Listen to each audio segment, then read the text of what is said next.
नमस्कार, स्वागत है आप सभी का हमारे इस लीगल शो में। मैं हूं आपके साथ सुनील चौहान।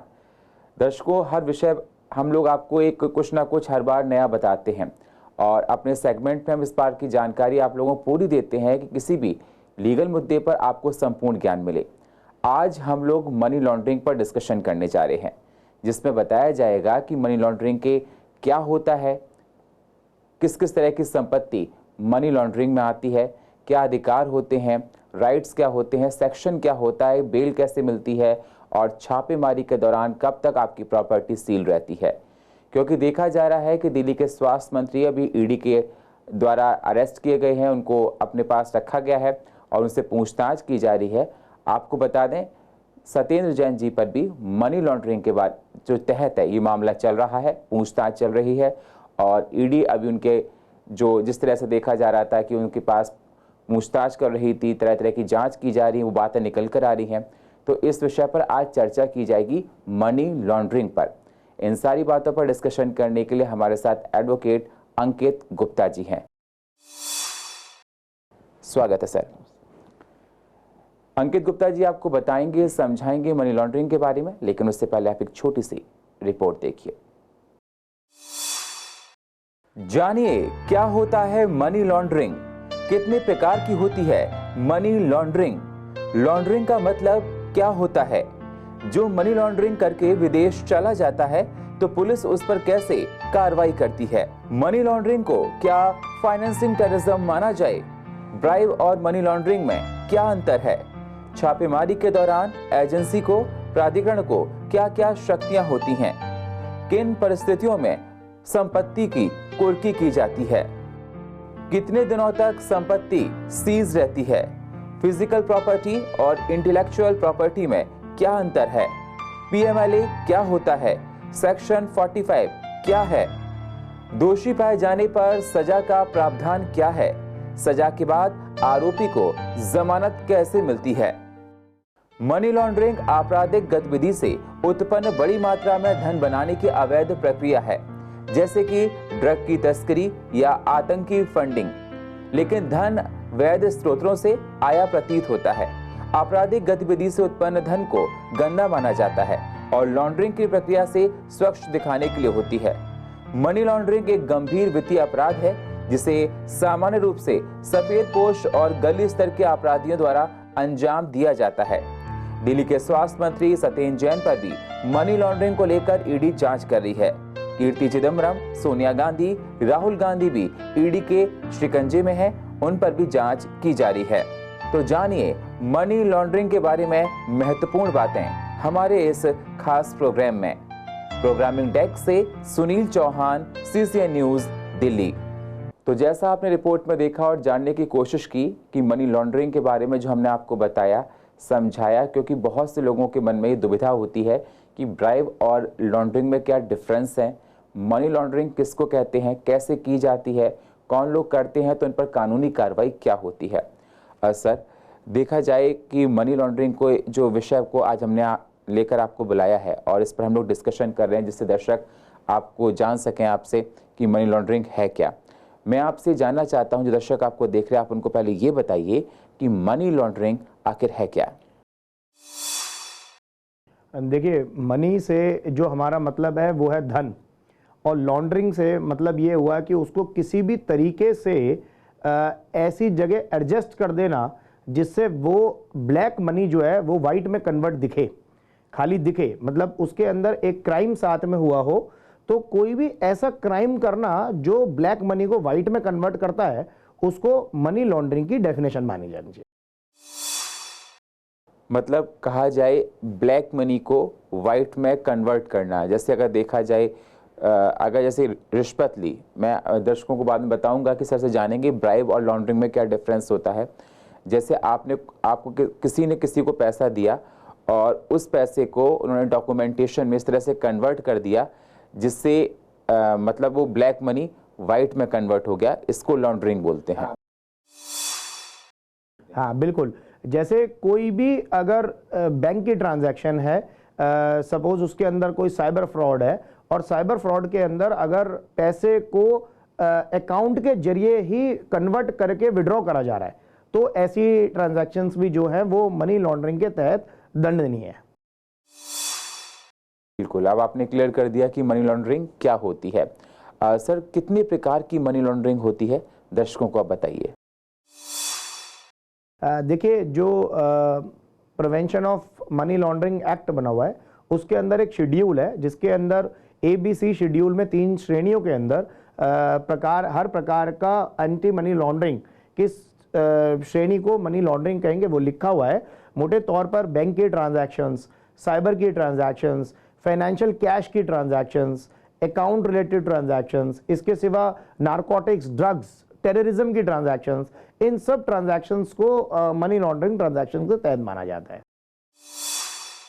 बिल्कुल, आपने बहुत सारे ट्रांजैक्शन बता दिए, जैसे आपने कहा बैंकिंग में हो, साइबर हो, या बहुत सारे, जिस पर आपने कहा कैश का भी ट्रांजैक्शन एक माना जाएगा, मनी लॉन्ड्रिंग होता है। दर्शकों, अगर आपको इस विषय से संबंधित कोई जानकारी लेनी है, अगर आप कुछ जानना चाहते हैं, तो स्क्रीन पर दिए नंबर पर आप कॉल कर सकते हैं और आप चाहें तो ईमेल भी कर सकते हैं। फ़ोन नंबर और ईमेल आईडी आपके स्क्रीन पर है, आप दिए नंबर पर कॉल करें और आने वाले अगले सेगमेंट में आपकी इस परेशानी का, उस सवाल का हम ज़रूर जवाब देंगे। सर, बिल्कुल आपने बता दिया। दर्शकों को आप ये बताइए कि ब्राइब, रिश्वत में और लॉन्ड्रिंग में क्या डिफरेंस है? हाँ, देखिए, बहुत थिन लाइन डिफरेंस है। इसको समझना बड़ा अहम है कि रिश्वत और लॉन्ड्रिंग में क्या फ़र्क है।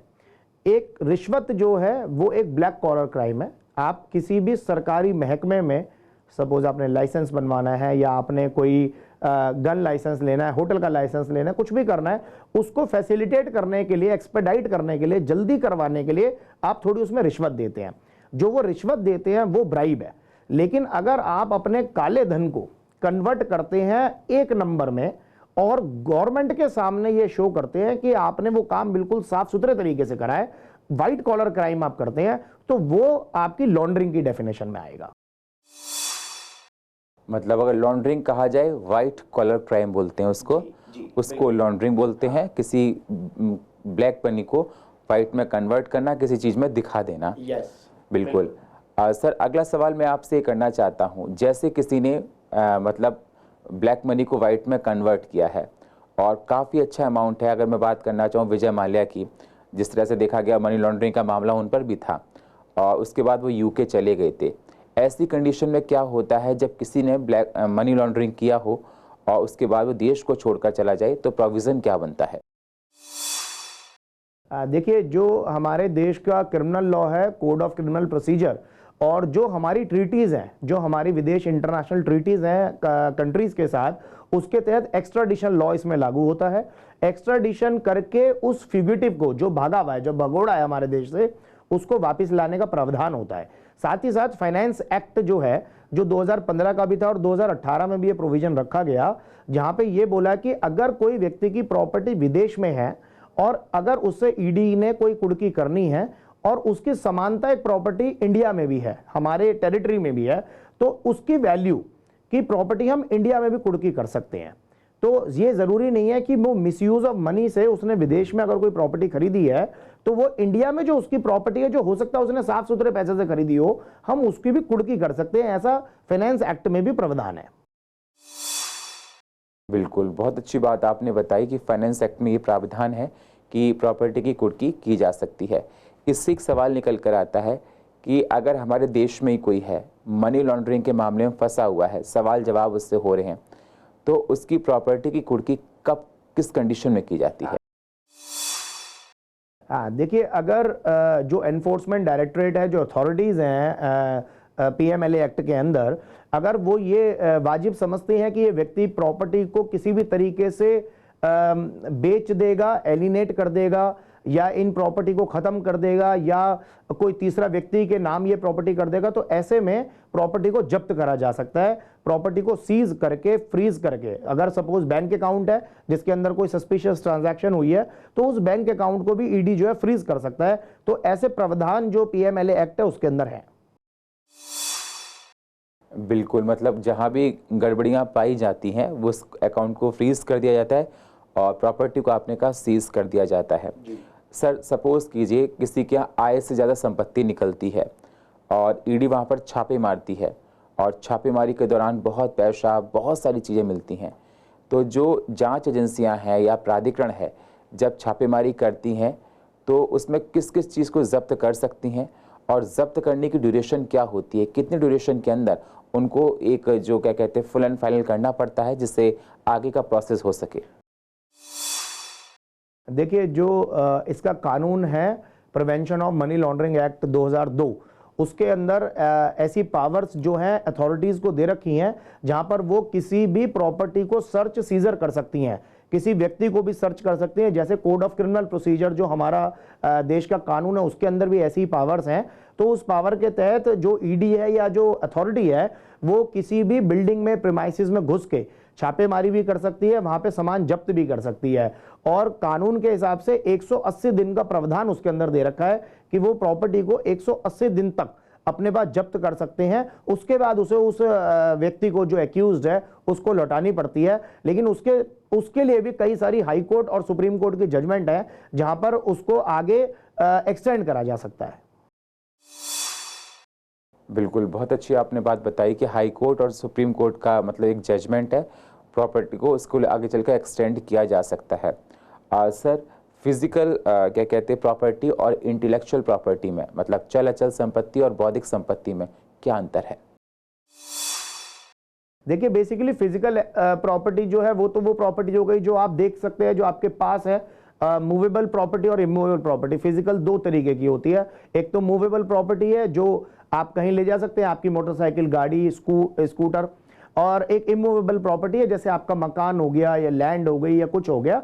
इसके साथ ही साथ इंटेलेक्चुअल प्रॉपर्टी जैसे आपके कॉपीराइट्स हैं, आपके ट्रेडमार्क्स हैं, इसके सिवा आपकी गुडविल, रेपुटेशन है।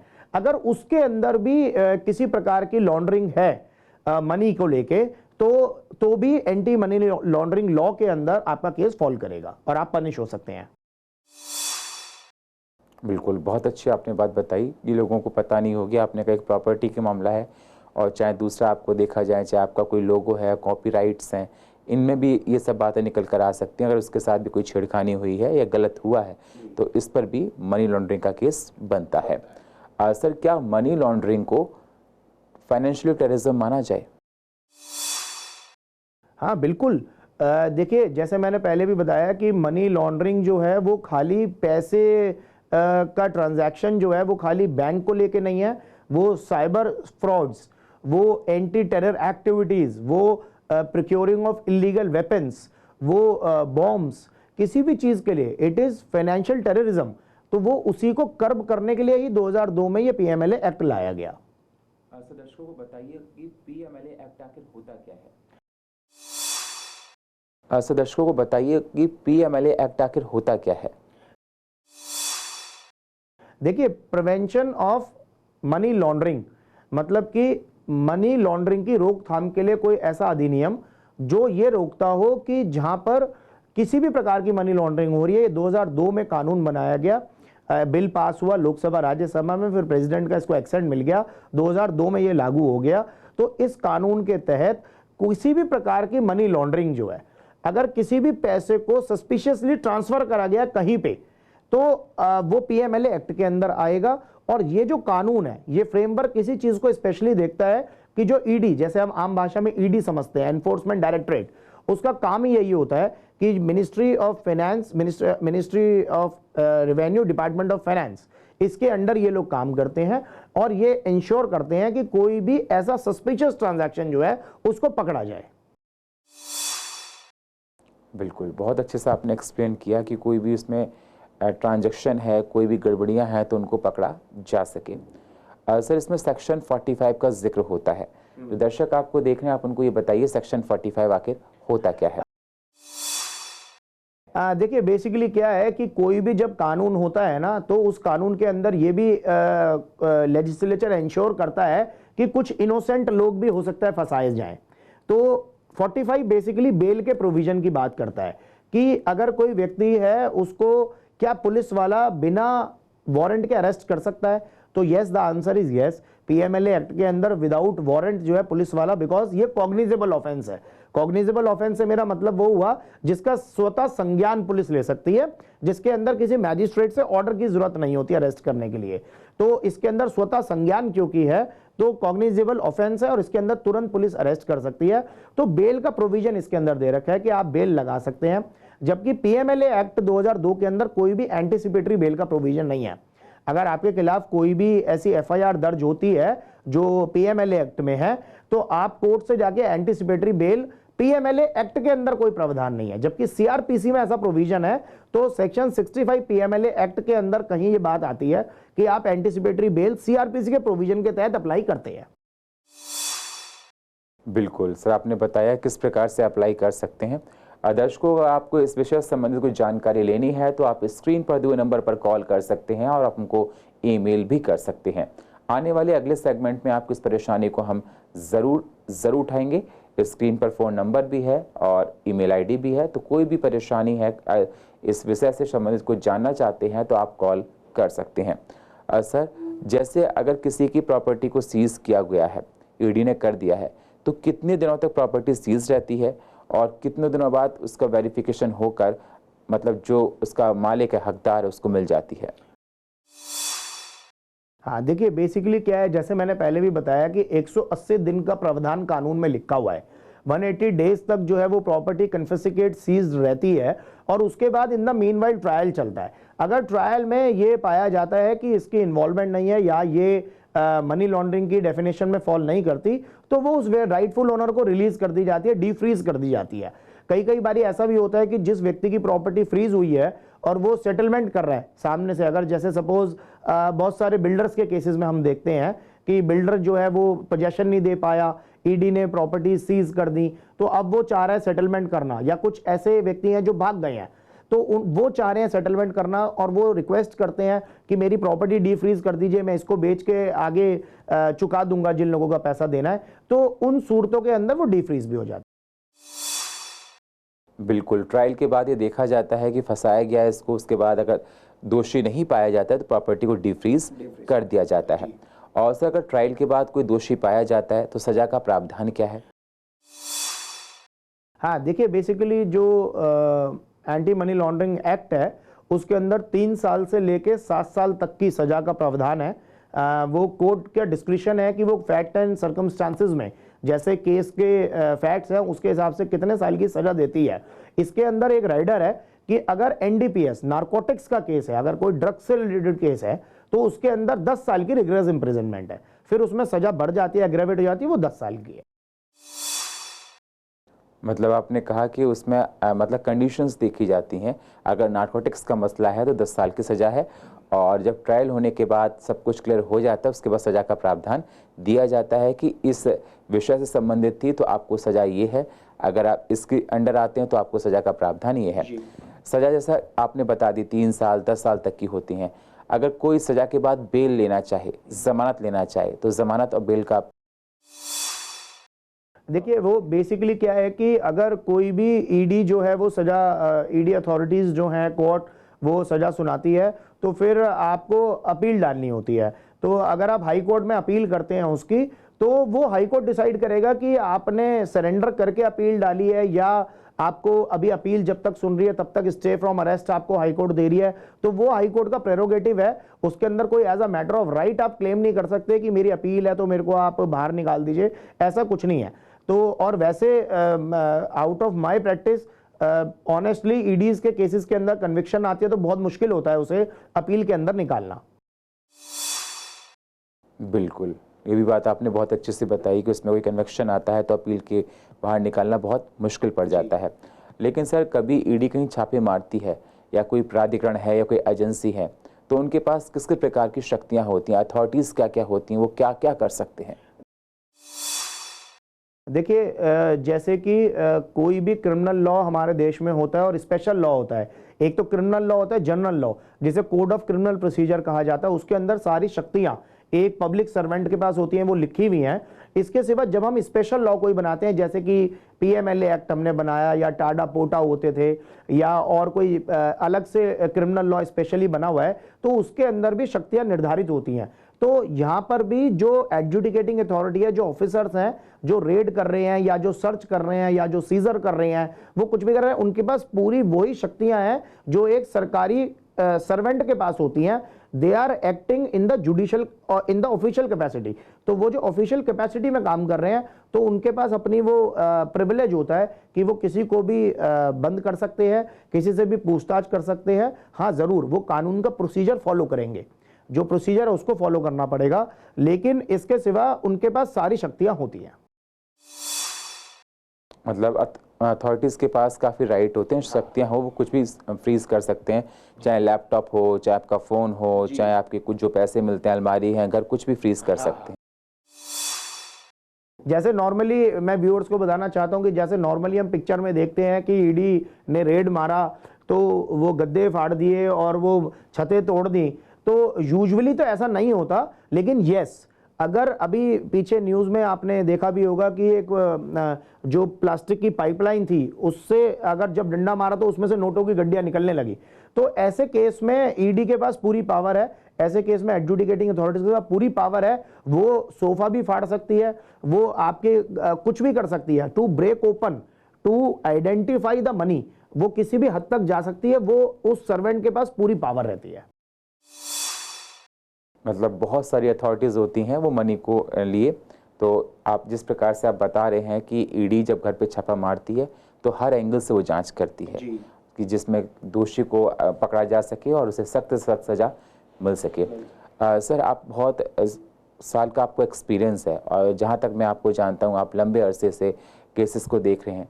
अपनी केस स्टडी बताइए दर्शकों को, जिससे उनको पता पड़ सके कि मनी लॉन्ड्रिंग में किस किस प्रकार की गतिविधियाँ निकल कर आती हैं। देखिए, मैं अपने दर्शकों को बताना चाहता हूं कि बहुत स्ट्रिक्ट और बहुत हार्ड ये प्रोसीडिंग्स होती हैं। क्रिमिनल्स के पास एस्केप रूट नहीं होता, प्रोसिक्यूशन के पास एविडेंसेस होती हैं, क्योंकि इस कानून का एक ध्येय है कि जब भी हम किसी को अरेस्ट करेंगे, जब भी हम किसी का सीजर करेंगे, किसी की सर्च करेंगे, तो हमारे पास रीजंस एंड रिकॉर्डिंग होने चाहिए राइटिंग में। जो अफसर अरेस्ट करने आ रहा है या जो आपके घर पे आ रहा है चेक करने, तो वो लिखित में पहले रीजन बताता है कि मैं ऐसा क्यों कर रहा हूं, और लिखित में अगर वो दे रहा है तो वो पुख्ता उसके पास जानकारी होती है या उस पर सबूत होते हैं जिसको वो कोरोबोरेट करने आपके घर पहुंच रहा है या आपको अरेस्ट कर रहा है। तो इन केसेस से बच पाना, अगर आप ईडी नेट में आते हैं तो बहुत मुश्किल होता है।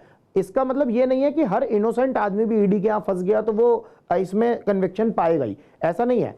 बट मेजरली केसेस के अंदर अगर ईडी केस में ट्रायल करती है तो बच पाना मुश्किल होता है। और अपील में, जैसे मैंने पहले भी बताया कि अगर एक बारी नीचे की कोर्ट से कन्विक्शन आ गई तो ऊपर की कोर्ट के अंदर बहुत ही मुश्किल हो जाता है उसको ये साबित करना कि नीचे की कोर्ट ने सही डिसीजन नहीं करा। तो it is a very tough case, बहुत मुश्किल केस होता है ये ईडी का। तो जितने लोग भागते हैं, अभी हम बहुत से व्यूअर्स के मन में ये क्वेश्चन आ रहा होगा कि नीरव मोदी भाग गए, विजय माल्या भाग गए, ये सब इनका तो कोई कुछ नहीं बिगाड़ पाया, ये किसके लिए है? लेकिन देखिए, 135 करोड़ की आबादी का देश है, उसके अंदर से 1, 2, 5, 10 नाम आप ऐसे बता सकते हैं जरूर जिन्होंने मैनेज कर लिया और जो मल्टी कंट्री एम्पायर होल्ड करते थे। लेकिन आप ये देखेंगे कि लार्जर नंबर ऑफ जो क्रिमिनल्स हैं, जो व्हाइट कॉलर क्रिमिनल्स हैं, वो अभी भी हमारी देश की जेलों में सड़ रहे हैं। तो ऐसा नहीं है कि इस कानून के दांत नहीं है, it is a teeth law. तो इसके अंदर फंसने का मतलब है अपनी जान को बहुत बड़ा जोखिम लेना। बहुत अच्छी बात आपने बताई और एक अच्छा लेसन दिया कि अगर आप बड़े बड़े लोगों को देखें, नीरव मोदी को देखें, आप विजय माल्या को देखें, तो उनके जो था दबदबा वो और कंट्री में भी था, उनसे एक नॉर्मल इंसान कंपेयर नहीं कर सकता है। और जिन लोगों ने अपने देश में रह के इसको किया वो आज जेलों में सड़ रहे हैं। तो बिल्कुल जो गलत चीज़ है उसको आप ना अपनाएं और मनी लॉन्ड्रिंग में जो देखा जाता है उस पर सख्त कार्रवाई होती है। बहुत बहुत शुक्रिया अंकज जी, आप हमारे इस मंच पर आए, आपने बहुत महत्वपूर्ण विषय पर चर्चा की, दर्शकों को बताया, समझाया। चलते चलते कुछ और कहना चाहते हैं तो आप दर्शकों से कह सकते हैं।